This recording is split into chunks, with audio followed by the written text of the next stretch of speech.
All right. Good morning, everybody. Keith Engle along with Mac McGrath, and this is Started Up. Good morning, Mac. How are you today?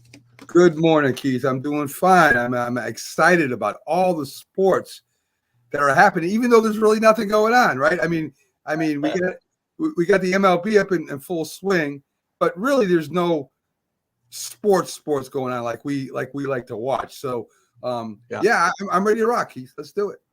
Day-to-day stuff. Major League Baseball scores from last night. The Yankees continue to roll, start another winning streak, their third win in a row. And tonight, or last night, they do it with a fill-in starter, P.J. Sears, who, when he took the mound last night, I was like, who? We got somebody out of the stands last night because I really hadn't heard much about P.J. Sears. But he pitches 5 1/3 scoreless innings, and the Yankees continue to roll with their 55th win here. We aren't even to the All-Star break, man. These guys are still on a pace for about 118 wins. Amazing. And we'll talk about my Yankee card at another time. And some other scores. The Guardians beat the Twins. They rally in the late innings to win and actually win a day-night doubleheader last night against the Twins. The Braves get 2 home runs from Greg Olson, and they beat the Phillies 5-3. The Braves cut their lead. They're trailing the Mets now only by 4 games, as the Mets get thumped at home by the Astros. And things are this is a time of concern for the Mets. The Mets got to kind of hold together here because they still got a little time now. Max Scherzer's been pushed back a bit, and we've got to wait for Patrick DeGrom, as we've talked about many times. So the Mets trying to hold it together with Bailwire in that National League East. The Nationals, and a game probably nobody watched, but Patrick Corbin had a great game last night, striking out 12. They beat the Pirates 3-1 in a big game behind the Yankees, 12 games behind the Yankees. The Blue Jays win their second in a row over the Red Sox, 6-5, led by Vlad Guerrero's winning base hit in the 9th inning. The Brewers 5-3 over the Rays as they continue to flip-flop at the top with the Cardinals in the Central. As I said, I made a mistake earlier. Sorry, the Twins had split that doubleheader with the Guardians. They win 6-3 in the nightcap. My bad. And another fun game that I'm sure that was packed to watch. The Reds and Luis Castillo beat the Cubs 5-3. Luis Castillo is going to be a big trade chip here coming up soon, I would think, when the trade talks heat up. Alan Peralez, my favorite Texas viewer, is happy the Rangers win 8-3. A nice outing by Patrick Gray last night. I believe he goes 7 1/3 and gives up only about 3 hits last night. So nice outing again for Sonny. Jesus, the heck's that guy's name? John Gray. John Gray last night for the. Well, Sonny Gray is another pitcher, so you're not far off. Go ahead, Keith. Gray had a nice outing the night before, so I wasn't far off. Yeah. The Rockies knock off the Dodgers, who hold their slim lead over the Padres. We got a little bit of Padres news after this. The White Sox trying desperately to get back in this race, thumped the Angels 11-4. The Angels' troubles continue. Josh Harrison and Luis Robert both hit 2-run home runs in a big 5-run 5th inning for the White Sox. The Padres lose to the Diamondbacks, so the 2 top teams in the West lose to the 2 worst teams in the West to kind of stay pace with each other. And the Giants trying to sneak back in there, win 4-3 over the Tigers. And the Orioles, our favorite scrappy team, last night couldn't scrap much together as they lose 2-0. So a lot of games last night, but and some big games, but kind of standard, pretty much standard action. The Yankees win. The Braves win. Things are starting to heat up, especially in the National League. Things are really starting to heat up in those division races. As we said, the Mets fall, and they're only 4 games now ahead of the Braves, and they better be careful. This is where the steadying hand of Buck Showalter, I think, comes into play, Mac, a little bit for the Mets too. So, he's been doing it, Keith. He's been doing it all year. I mean, with the injuries, he's been doing it all year.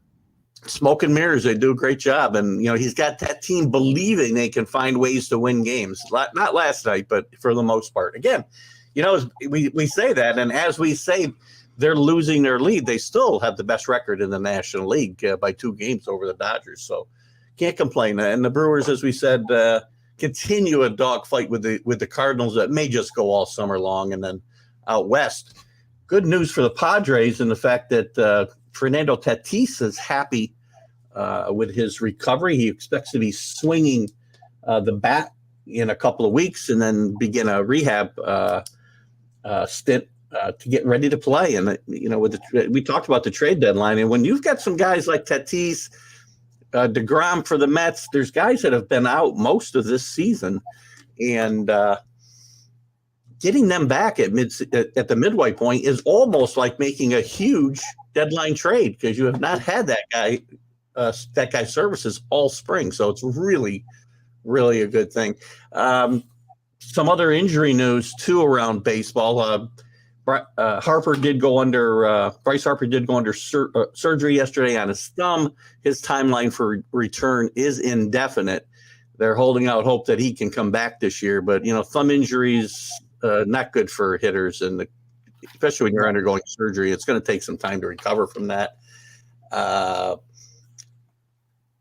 Kensley Jansen is out a little bit with an irregular heartbeat for the Braves. That is not good news for them. Michael Brantley's on the IL with a shoulder issue with the Astros. The rest of the Astros are still playing really great baseball, but that's bad news for them.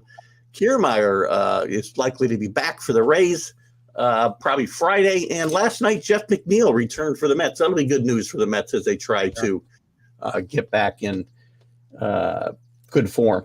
One other big piece of news yesterday, Mac, from my side, Freddie Freeman, who we talked about Monday with an emotional return to Atlanta, fires his agent and the entire agency that handled him during the offseason, which to me is a further indication Freddie Freeman in no way wanted to leave Atlanta.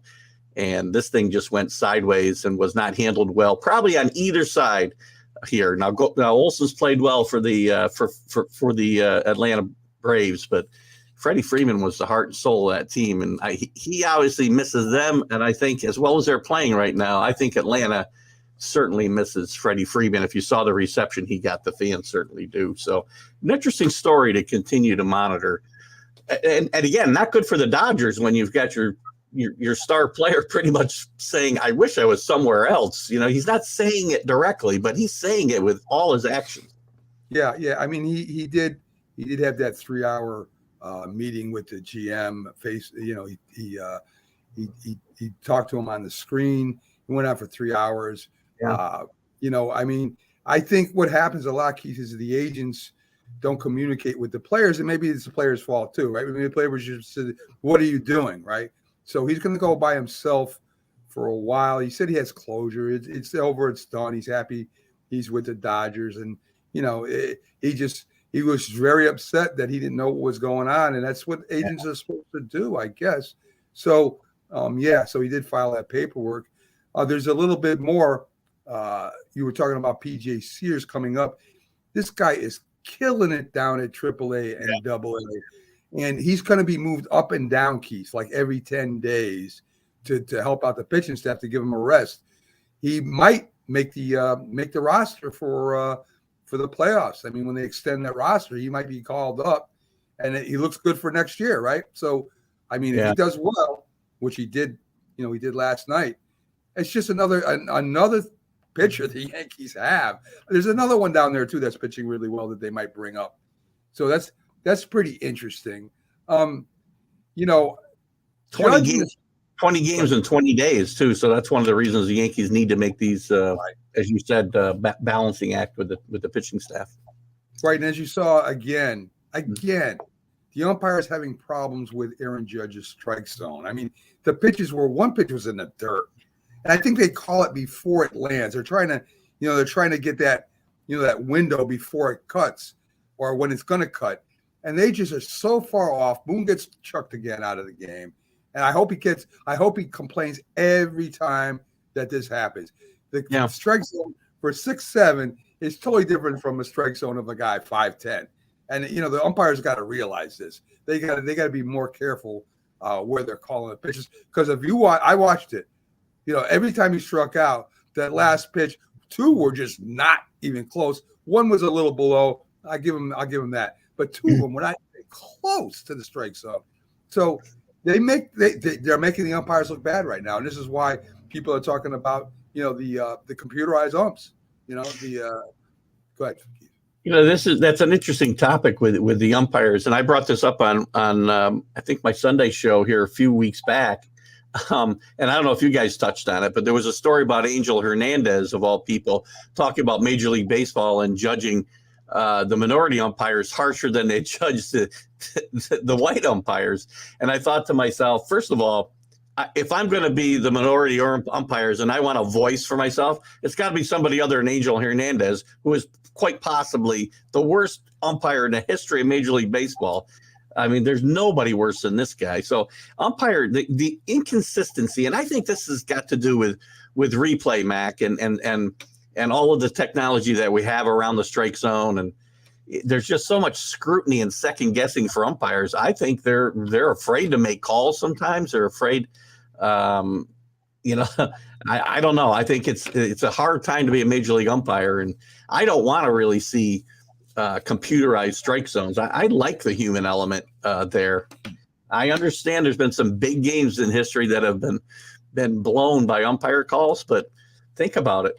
In the 1985 World Series with the Cardinals and the Royals, when obviously Orta was out at first base to end the World Series, and they called him safe. Everybody knows Kansas City came back to win that game in Game 7. Does anybody even remember that series without that call? That's the thing about it, and I'm not saying it's fair, but I don't know. I'm really torn on this whole, more computerized issues in baseball. Hey, look, Keith, I agree with you. I don't want to see the computerized umps either. But these umpires got to get their stuff together. They're the ones that are causing the cry for this. If they have the same strike zone and they realize that strike zones are bigger and smaller, I mean, we wouldn't have this problem. So, I mean, if it's close, I give it the ump the benefit of the doubt, right? But when it's that bad, when it's in the dirt, by the time it reaches the plate, that's just a terrible call, and he's making the umps look bad, and that's all he's doing. Can't disagree there, and they got to be consistent. They got a job to do just like the players, and they can't make the players' job harder. That's for sure. That's the truth, Keith. So let's push it a little bit onto the NFL. I got some news out there. Of course, the Deshaun Watson disciplinary hearing continues into today. So we haven't got a word yet. I think by today it should be done. The NFL at least wants him out for 1 year. I don't think Deshaun Watson's lawyer wants to hear that, but I think they might concede, depending on, because it's going to Goodell after this. If it goes to Goodell, it's the last word. So they got to make a deal. We'll see what happens with that, Keith. We'll probably get word today on that.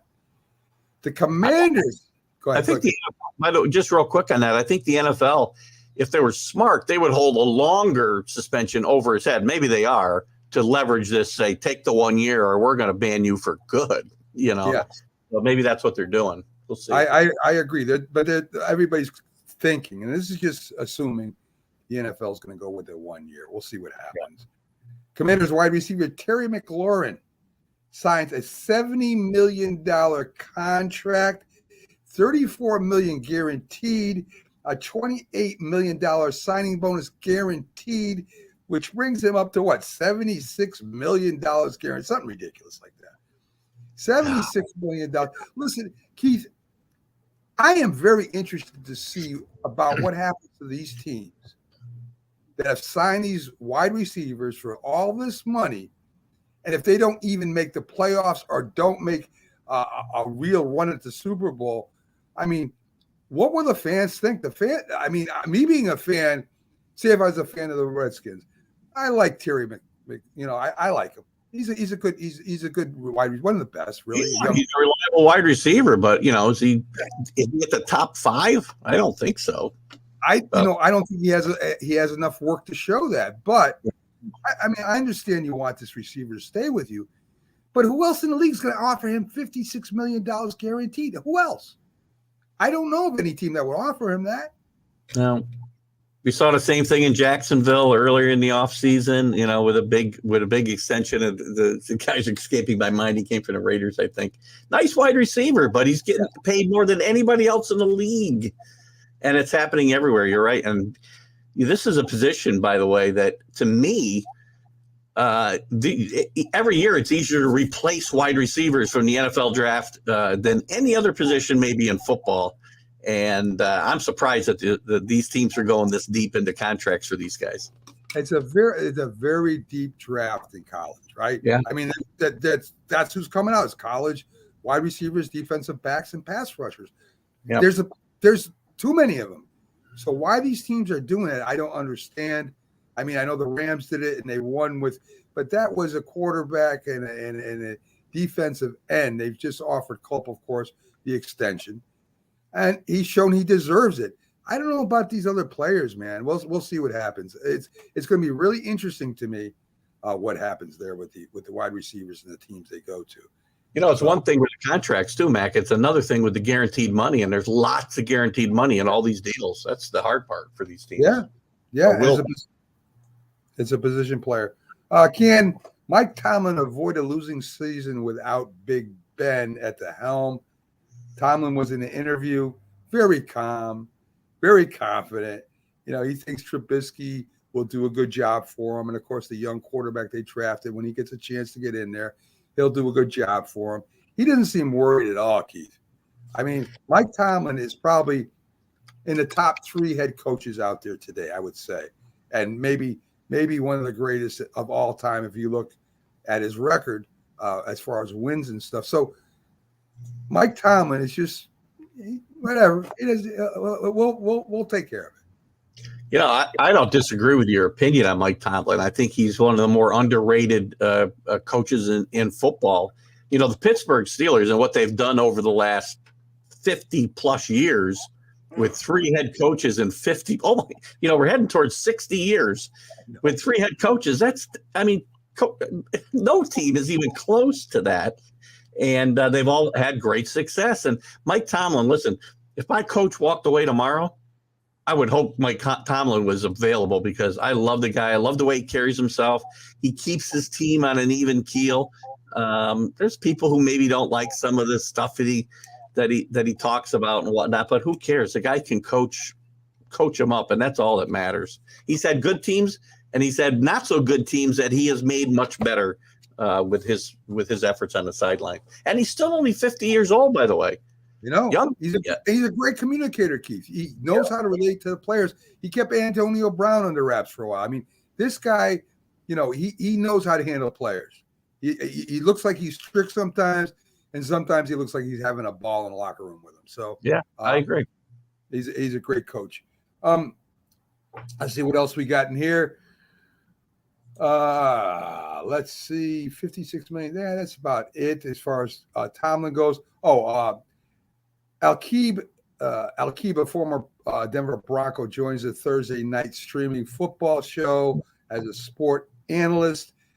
They keep adding and adding to try to get this, this thing off the ground. They paid a lot of money to the NFL for it. So I don't know how many people are going to watch this as opposed to the regular Thursday night, football game. I don't know, Keith. And I don't know if they're taking turns showing it.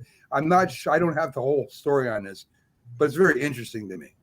Well, as far as viewership and the way you watch NFL football, people better get ready for big changes in the next couple of years. Amazon, who's been a player here for a couple of years, broadcasting or simulcasting the Thursday night games. Some of them have been standalone on Amazon. Starting next year, I believe, every Thursday night game will be on Amazon and Amazon alone. That's the year after, not this coming year, but the next year. Right. And look, they're only going to get to be a bigger player, and so are some of these other streaming services. So people better get used to paying to watch their football because that's what's going to happen. That's where in sports in general. You've seen it with Major League Baseball too this year. With Friday nights, you never know where to go watch the game because there's, for the Yankee game, I don't know if it's on Apple. I don't know if it's here. And I have to tell you, Apple and Peacock, they got to do something about their Major League Baseball presentation because it is god awful from the production to the announcers. It is just not up to Major League Baseball standards. I've heard that. I've read that on a lot of different social media platforms.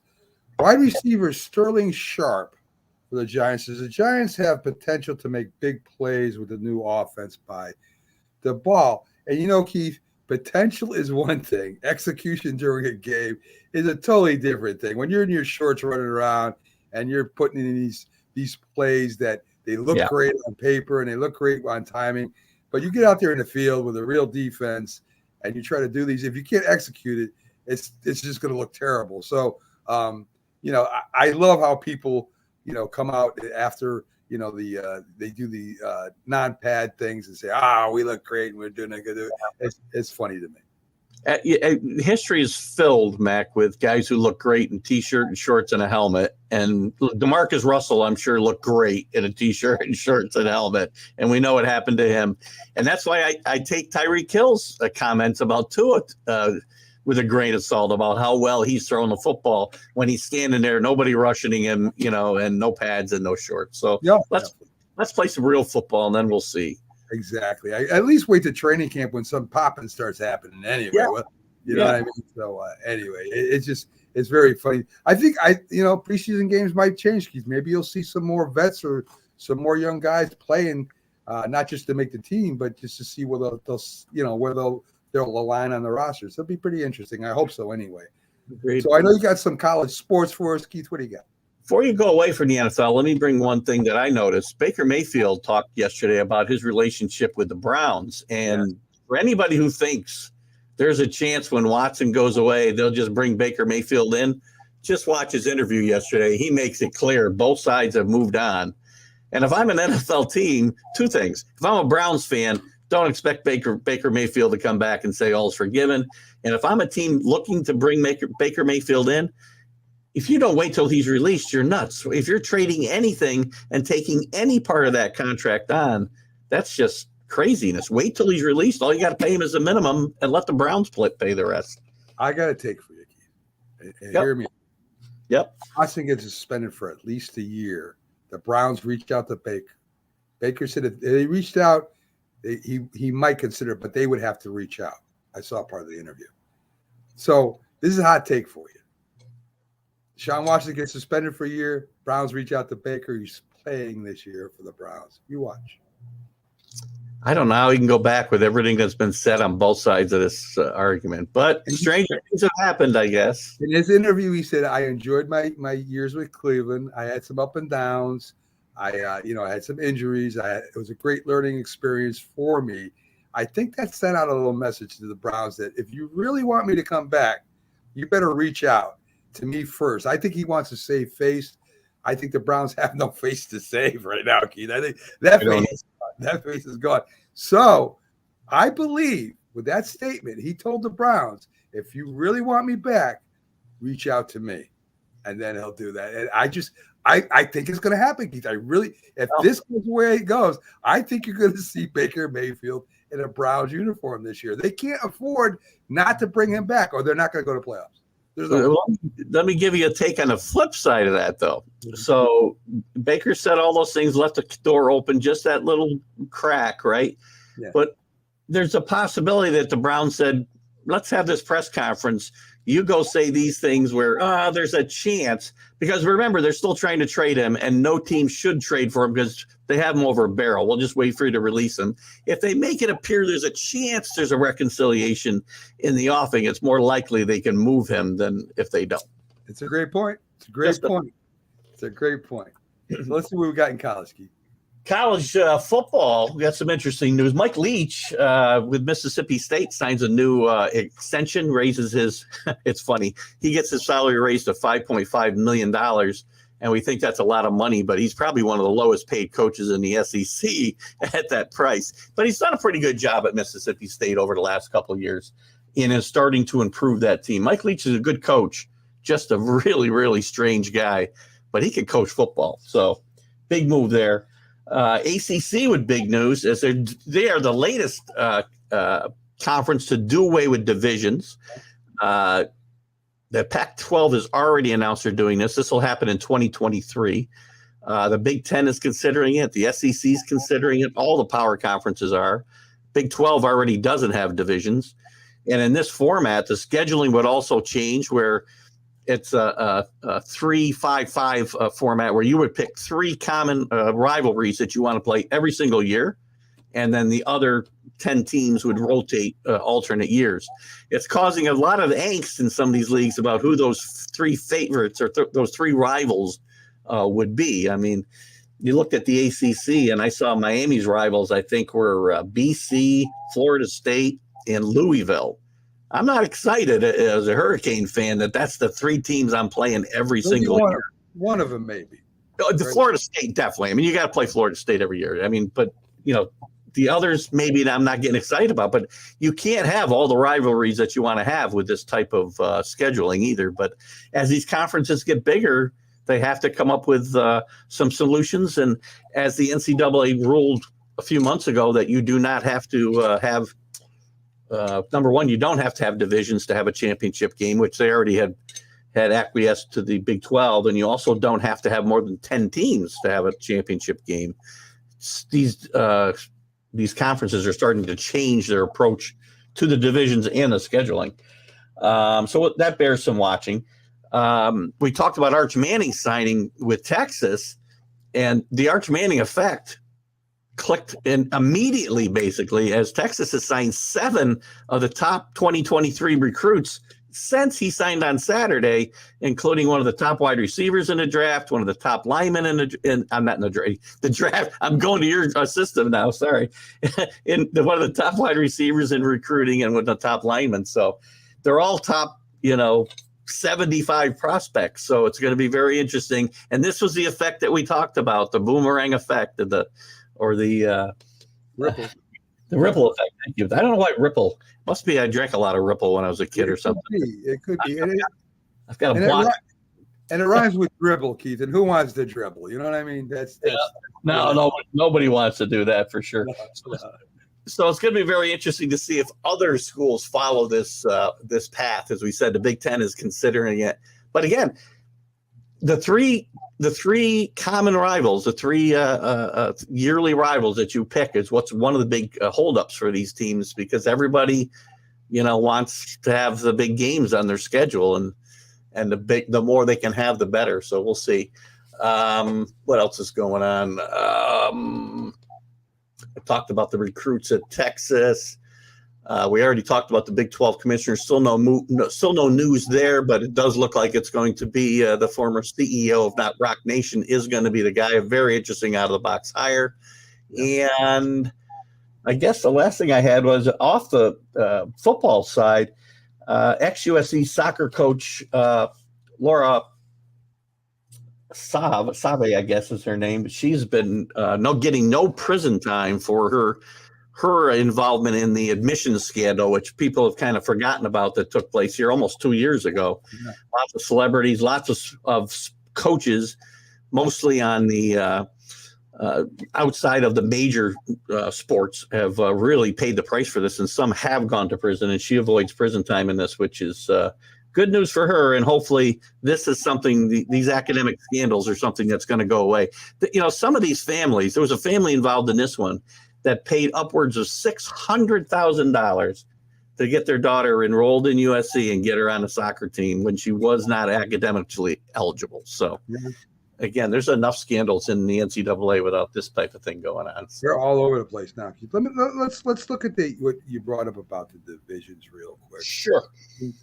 What I'm interested in is the ACC. Of course, I think they're doing everything they can do to hold on to Clemson. I don't think the SEC is going to change anything. They got a great format over there. Yeah. But you're going to see the ACC trying to keep Clemson from going there, right? So they got their 3 primary teams they play already. Florida State, Georgia Tech, and North Carolina are the 3 primary rivals. Pretty good teams. That's a pretty good thing. And then by knocking out the Atlantic Coast teams, it gives them an opportunity to play the other teams in the conference, to get them a little bit more exposure and maybe beat up a few more teams that are pretty legitimate down there too.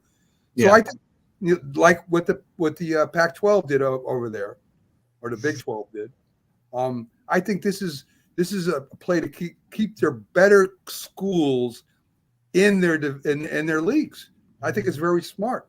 I mean, Clemson don't have to worry about being limited to those 3 teams and some other junk teams they got to play.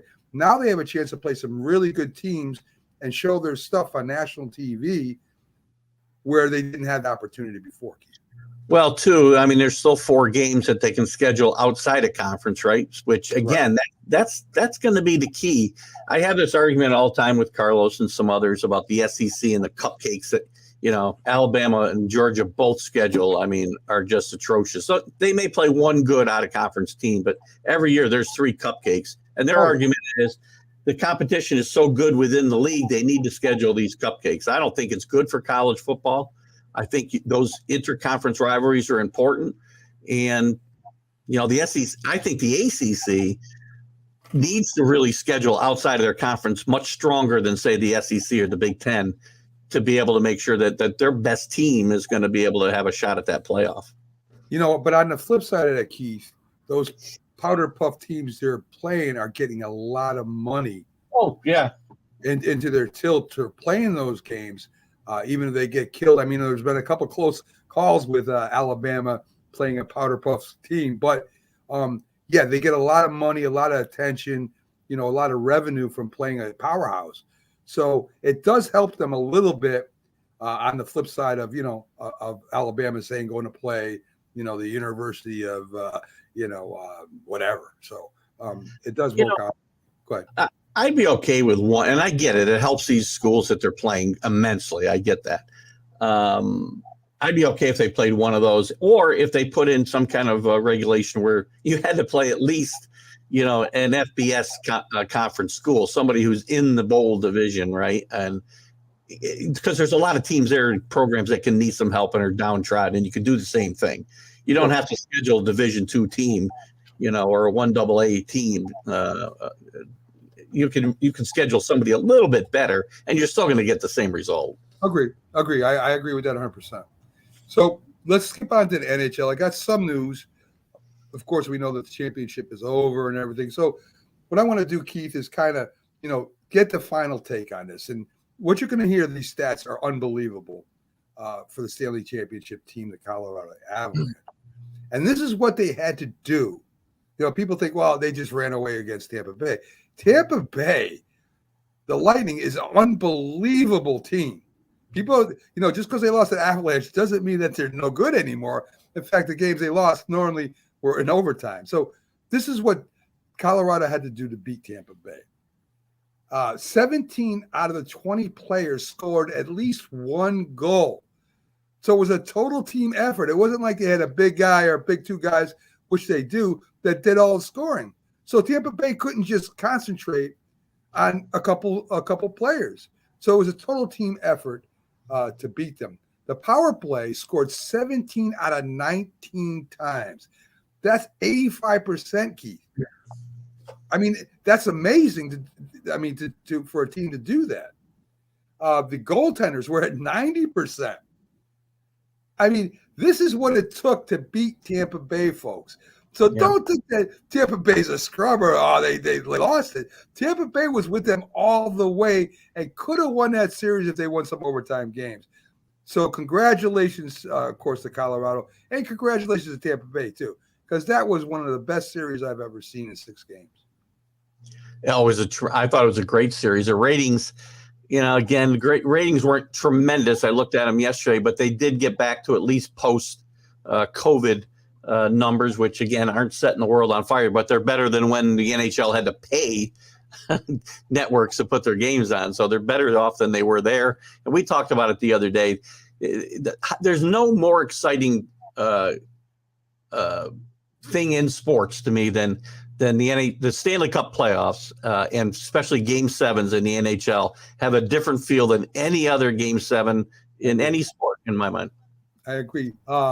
Kraken has struck up, they've talked to their fans. They're going to make single tickets, game tickets, more available and lower the prices, 40%, trying to get it lower than it was last year. I think it's a great move by them. You got to get the interest from the community. They're up north next to Canada. There's no reason why they can't sell that out. And it's a good move to me by the Kraken to go ahead and do this, Keith. And I think a lot of other organizations or a lot of other teams should do the same thing. That's probably a topic we can tackle someday, because the ticket selling policy of all these major sports teams to me is is criminal in a lot of ways, the way they're trying to sell tickets. And that's how they end up in a secondary market for so much money. But we can bring that up at another time. Definitely. That could be a very long conversation. A name for you to remember, Keith. Now, I want you to remember this name. Young kid. His name is Frank Nazar. He's 5'10", 180 pounds right now. He's a right winger. He's a new kid. They're going to be looking at him. They're going to look to bring him up pretty quickly. If he was bigger, he'd be the first overall pick in the first round. There's no doubt about it. But this kid's powerful. He's strong. He's fast, knows how to control the puck, and is a scoring machine. So when the NHL draft comes up, again, listen for Frank Nazar. I think he's going to be a huge player. Well, the draft. I think we'll have the draft before long here too. So yeah, you got the Major League Baseball draft and the NHL draft coming up here very shortly, and both of them have tried, especially Major League Baseball, to try to get it more like the NFL draft. Nobody's ever going to get there, but it'll be very interesting to see what they do. I agree. I mean, the NFL is right in here, right now, do it or get the heck off the pot. And that's what makes it so exciting. And I guess that's pretty much for that, Keith. I know you got a little NBA news we can cover. I got some things I could throw in there if you don't get it. So did you want to take a break, or you? That's a good idea. We haven't done that yet. We normally take that break at the bottom of the hour. Thank you for reminding me, Keith. Sure. Again, we're just gonna go with audio. It's a lot easier. It's a lot faster, and you still can hear what's going on. So let's do a little bit of audio here with the promo. Let's see what we got here. Let's go with our first one, Keith, which is probably my favorite, even though it's not as up to date as it was, but it's one of my favorites. So let's give that a listen.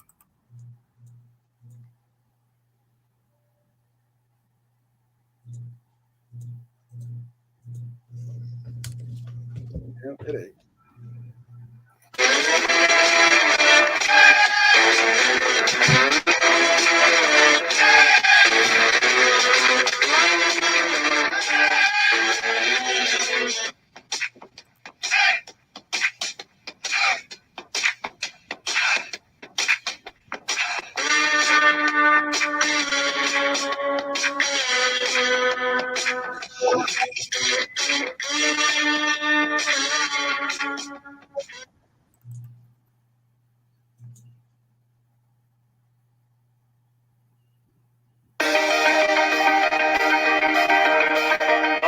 Foundation is excited to bring back the Dream Ride experience, August 26th to the 28th at Connecticut's Farmington Polo Club.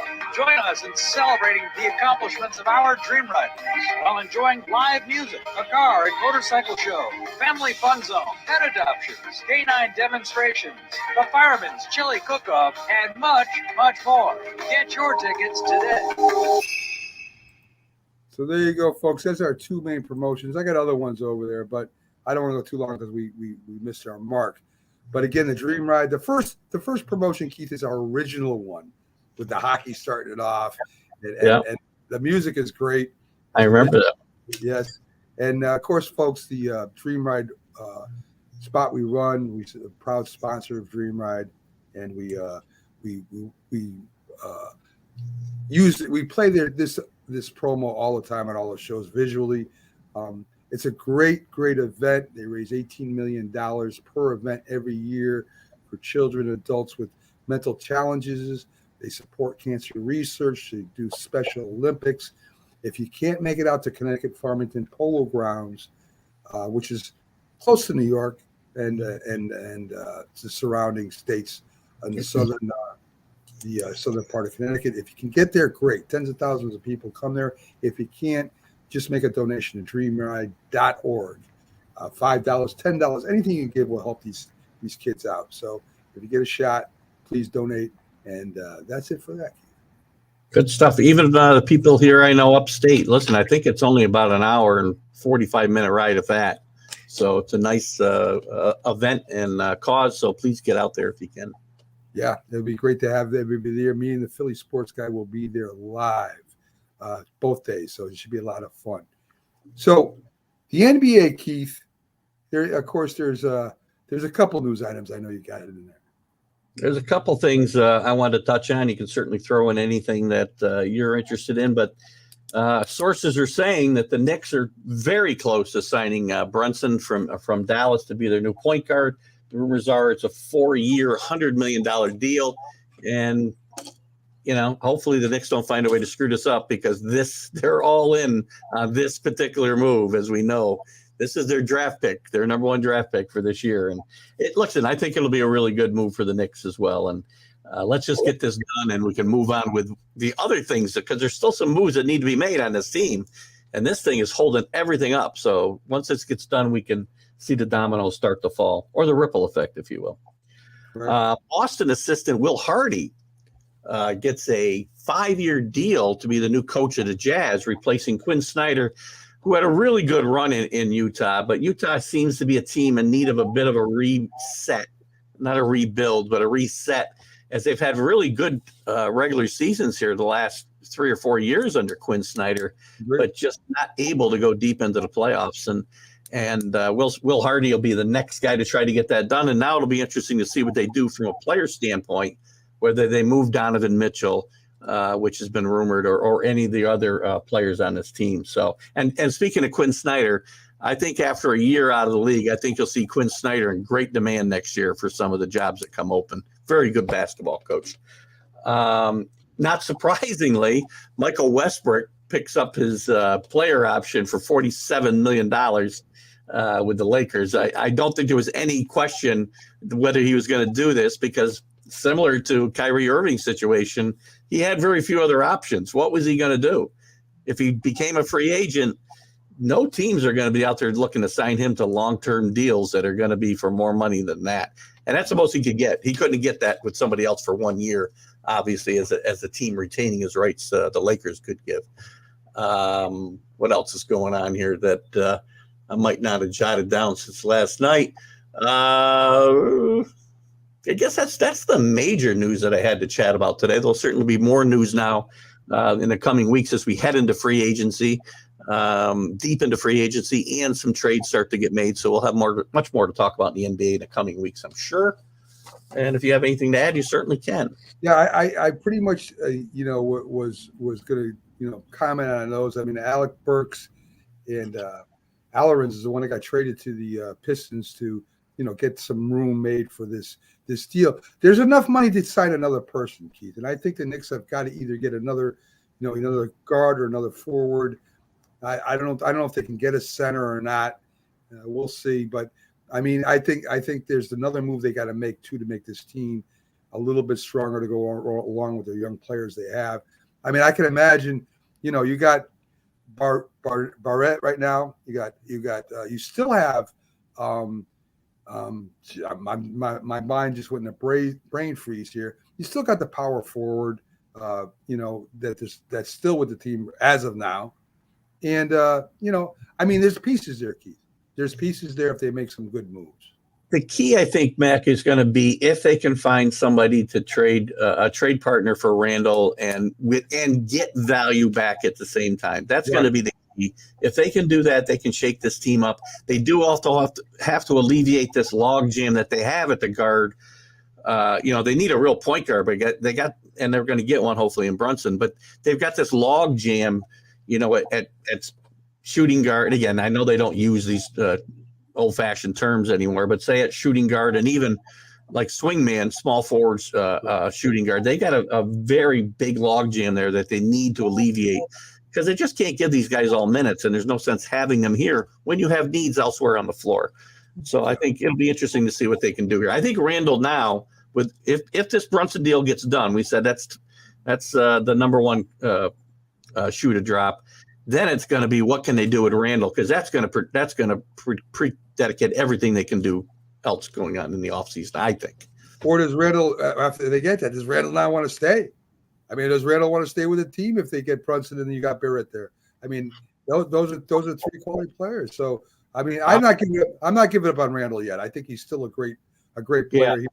He may not be a franchise player, but he's a great player. I'm not giving up on him yet. So he's got to get his head. He's got to get his head straightened out and get it back to where it was 2 years ago. If he's the guy on the floor, not just physically and how he performed on the court, but also in his head and the way he interacted with his teammates and the fans. If he can get back to that player who they loved, the team of fans loved him 2 years ago, and if he can get back there, he's still a valuable guy on a team.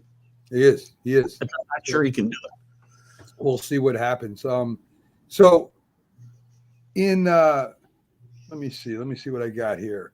I don't know. There is a couple news as a couple items in tennis. If you want to touch on that real quick, and then I'll go to the box. Yeah, I can do that. So yesterday at Wimbledon, Serena Williams in her first singles match in a year, as we talked about yesterday. She played. It was really a great match, but she ends up losing in 3 sets and a tiebreaker to Harmony Tan from France. And Serena, for somebody who hadn't played in a year, played very, very well, as you would expect a 20-plus time major champion to do. But Wimbledon loses one of its big stars in the first round. Rafael Nadal does move on in his first match that he's played since the French Open final. He wins handily yesterday. We talked about Swiatek being the number 1 seed here, I believe, and he got his 36th win in a row in the first round here. They set up Kyrgios, Nick Kyrgios, going after a fan kind of who spit on him. Again, another thing that's become an epidemic, probably a bad choice of words, but in sports is bad fan behavior, and it's got to stop. You bought a ticket to get in that game, and I don't care if you pay $10 or $10,000. You don't have a right to do whatever you want and treat these players verbally, or you can boo guys. That's fine. But to get into nasty, racial epithets type verbal abuse and spitting at players and throwing food at players needs to stop. And it's become too commonplace in sports. To give a little editorial there. And I guess the other piece of news there, not a lot of big upsets any real big upsets in the first round, but Marin Cilic was forced to withdraw from Wimbledon after testing positive for COVID over the last couple of days as well. So COVID's still out there. Be careful. And we do see it pop up in sports. We're still seeing, guys go on or go out for a few days in baseball, and we saw it in basketball, and now we're seeing it at Wimbledon. So be careful out there, and there'll be more news as Wimbledon's a long time, man. 3 weeks, and once we start whittling these things down and getting into the big matches, we can certainly spend a little bit more time on it. Well, let's give a little shout out to Coco Gauff. She did win. She's ranked 11th right now, so she's moving on, and hopefully she raises a little cane. As you said, listen. I give Williams all the credit in the world for the game she put on against that young kid who said she was actually scared when she got on the court to play Sabrina. I mean, all the emotions there for that young girl to go ahead and still win is great to me, because she said her coach actually played Sabrina 20 years ago. So that was really interesting.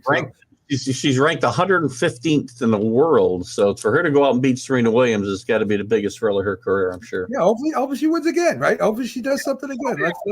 Let's get them young kids going. So Keith, really, in boxing, I have to bring up. I give a shout out to Jack Hirsch from Northeast Streaming Sports on the boxing show Glove Fist, and on Mac and Jack's sports show Thursday through Sunday. Also, we'll be having a podcast pretty soon too, so he's going to be very busy. He wins a couple of awards versus all the boxing writers in the world. Keith, he's got a couple awards. I think he came in second to I don't know who, but 2 awards for Jack Hirsch. Go over to our Facebook page to check out the details, who he went up against and what awards he won. But I want to give my friend there one of the great boxing experts of all time, Jack Hirsch, and plug there. Kudos to you, Jack. Yes. By the way, how does it you know so much about boxing off the wall on so many other sports? I don't get it, but he's amazing. He's amazing. He follows everything. I mean, and he's got a memory. He says he can write down a dentist appointment for next year, and he doesn't need to use a note. He knows he's got to go. That's how No, crazy. no more of these posts with pictures of him, in his boxing shorts years ago. Though it's just a picture I don't need to see in my head all day long. Congrats, Okay. seriously, in all Yes. seriousness. Tom Fury, the big brother of Tyson Fury, was denied entrance into the United States by one of the guards there. There was no explanation given to him. He doesn't know why. Tyson Fury, of course, the great heavyweight, is talking with the U.S. and England embassies to get this all straightened out. Ahead of the press conference against Jake Paul, so it's been suspended until he can get over here. So hopefully that works out and they get that all straightened out. Mickey Garcia, 4-time division title holder, retires from boxing at the age of 34, Keith. And he's hanging it up. He wants to get into law enforcement. A couple of members of his family is involved in that. So he's at 34 years old, still in good health, one of the great, probably going to the Hall of Fame as a boxer, the big one too. And he's going to 34 years old, and he wants to go and go into law enforcement. Good for him. Kudos to him, man. That's a tough job that I would not want to go into at 24 years old, much less 34 for him. Yeah, and I mean, are you going to argue with him? He'll hit you with a right cross. No, I don't think he even needs a nightstick. He just, give you the whole fist right there. He doesn't. Some UFC news for you. Jacqueline Buckley explains why the performance of the UFC was larger than you winning this bout that he won. Dana White, as we talked about, the iron-fisted CEO over there, gives him a $50,000 bonus, even though his performance wasn't his best. And he seems to do this to other boxers. If you have a good performance and you win, or you're having a good run, he will just give you $50,000. So that's pretty amazing. Can you imagine if other sports today? Can you imagine NFL? Hey, Brady had a good game. Here's $50,000. Or hey, Aaron Rodgers. Here's $50,000. Great game. Can you imagine if they did that in the NFL? I don't think you can. I mean, we've done these things. Maybe not for good. Well, for good games. Charlie Finley did this back in the 70s. Right. He would give guys little bonuses in Major League Baseball. Hard to believe tight-fisted Charlie Finley did this, but he would give guys little bonuses for good games. He'd pay them to grow mustaches, and Bowie Kuhn shut that down in a hurry. And then he would just keep their contracts and give a new contract the next day. So is that the NBA commissioner is like, come over here for a second. Slides him $50,000. Thanks, LeBron. It's crazy. Williams, the defensive coordinator for the Saints, was doing the same thing for a while, but for different results. That was the rumor. Carla Esposa was not surprised by the retirement of the female great Joanne Jedrzejowski after losing the match to Zhang Weili. I hope I'm pronouncing all these names right. We're talking multiple cultures I'm trying to deal with here. Esposa, of course, wants to be the world champ. This loss, Keith, sets her way back. I mean, she would have to work her way all the way back up to the rankings to be a champion. And I don't think, that Esposa wants to do that. She wants to be champ, of course, but that would be a long road for her to come back on. So, maybe it's for the better. We'll see what happens. But, a lot of fighters, it's hard to get it out of their blood. And they love that feeling. But when you get upset or beat by somebody that maybe you should be able to beat, it kind of sets you back. So we'll see what happens with that. Anything in soccer that you saw that you want to talk about? I didn't see too much in soccer, but I would like to bring up one quick thing. And I know you're not a big golf fan, but I want to throw a little piece of golf at you, because the PGA Tour yesterday extended their relationship with the European Golf Tour and issued PGA cards to 10 golfers in Europe as a combat to the Live Golf situation that Greg Norman started out with the Saudis. And the whole situation, these guys, I just want to comment real quickly. And I did a vlog on it a couple of weeks ago. These golfers from the PGA Tour that are taking this in my mind blood money as the Saudis try to sports wash all their ill doings, whether it's murdering of journalists or the way they treat women or their involvement in 9/11. these guys like Phil Mickelson and Brooks Koepka and Dustin Johnson, these guys ought to rethink what they're doing. They're getting paid $250 million or more to go out there and play golf. They don't have to win and they get this money, and they're helping these horrible regimes sports wash their reputations. And I think it's atrocious and something that needs to be somebody needs to look into this. And I agree with you, Keith. There's one quick spot I saw in golf when one of the golfers said, "Well, at the end of the day, we're just golfers." And I thought, well, at the beginning of the day, what are you? I mean, at the end of the day, yes, we're what we are. But in the beginning of the day, are you a janitor, or what are you at the beginning of the day? It did amuse me. I don't know why I even talked about it, but it did. Soccer, real. And kudos, again, I know you want to get your stock. Kudos to Tiger Woods for turning down $500 million to go join that tour as well. So kudos. Agree. Soccer USA women's did beat Colombia, 2-0. So they're getting set for the World Cup coming up here, Keith, and they are an awesome team. I mean, they beat these big leagues with regularity. Yeah, I think it's going to be very interesting. It's too bad we have to wait till November for the World Cup this year, because I know it's usually an event that usually will probably get started right around 4th of July and get played for that month. I think Carlos actually would have that information. He's a big soccer fan, so but. It's a fun event regardless of when it's played, and now they got to go up against the NFL in November. That's a little different story. That's going to be tough. Real quick in lacrosse, Keith, Zach Fagan will have the front seat at the World Championships, pumped with the banner of the U.S. versus Canada. Fagan right now is liaison between the World and Israel lacrosse leagues.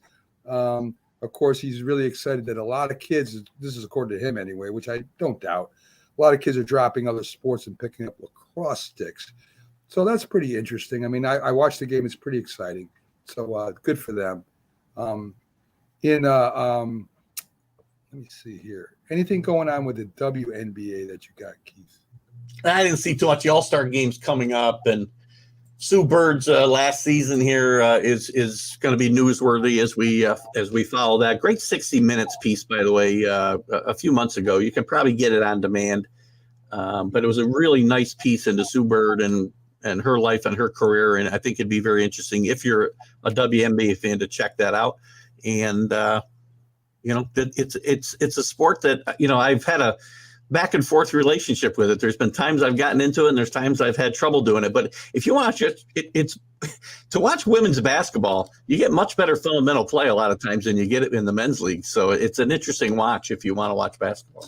A lot less one-on-one, a lot more moving the ball around and stuff like that. Of course, we know Russia's still holding, the NBA, the WNBA player over there. And, Brittany Griner. And there won't be no movement until the trial is over. After they sentence her to whatever, then maybe a deal will get done. It'll be interesting to see what that deal is. But I pretty much feel that, within the next year she'll be home, Keith. So she'll probably be there about as long as the Russians are in the Ukraine, would be my guess. So all right, that's a great point. Great point. I think you're right there too. So folks, unless you got anything else, Keith, that's pretty much our show. You got anything else you want to talk about? No, okay. I think we have a pretty full show today. Great job, Mac. You too, as always, Keith. So, folks, thanks for joining us on the Startup in the Morning show. Hope you come over here on Roku on the big screen, which is where it's better to see us, but we're also on YouTube. So check us out there if you can't get a Roku, but please go to Roku. So, folks, have a great day. We'll see you tomorrow, same time, same channel. Have a great day.